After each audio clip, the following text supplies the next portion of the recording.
I blamed it on the salmon mousse. That and my preoccupation with the stilted conversation around my sister's dinner table that evening.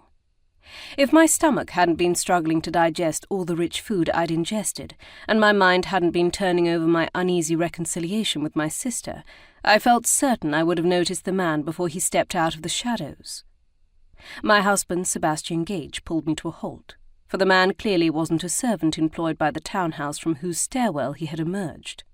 The night was too cold, and the likelihood of someone wandering by, too slim for him to be a thief waiting for some hapless victim to stroll through this part of Newtown.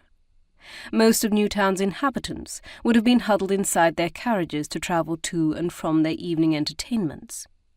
Gage and I had decided to walk, because our home on Albin Place was less than 5 minutes by foot from my sister's in Charlotte Square.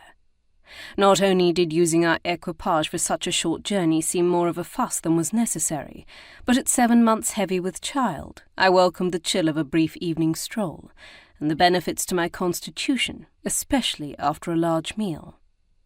I clutched my ermine-trimmed claret pelisse tighter around me, my arm unconsciously coming to rest over my rounded stomach in protection.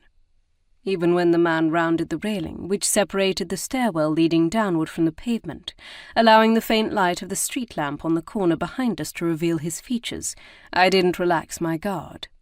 For while I now recognized him, the fierce glitter in his eyes did nothing to reassure me he meant us no harm.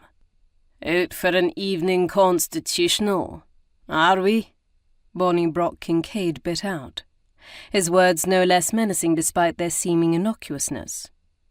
"Returning home from a family dinner." Gage's eyes narrowed. "But you already knew that."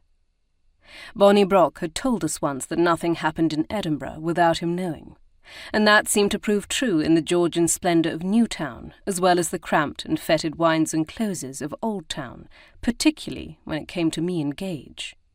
The previous spring he deployed men to observe me and report my movements, and since our return to the city the week prior, I'd begun to suspect his men were at it again. Gage studied our surroundings to our left, and then our right. "Where are Stumps and Locke?"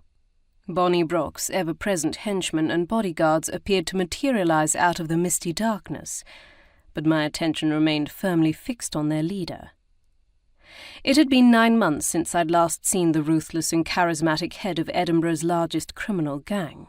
9 months since he'd been poisoned and almost killed by a revenge-mad enemy from his past.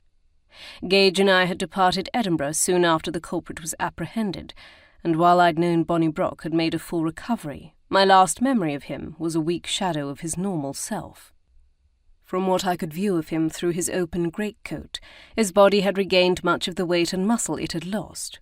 As always, he seemed underdressed for the cold of a Scottish winter, sporting well-tailored but simple garments and no neckcloth.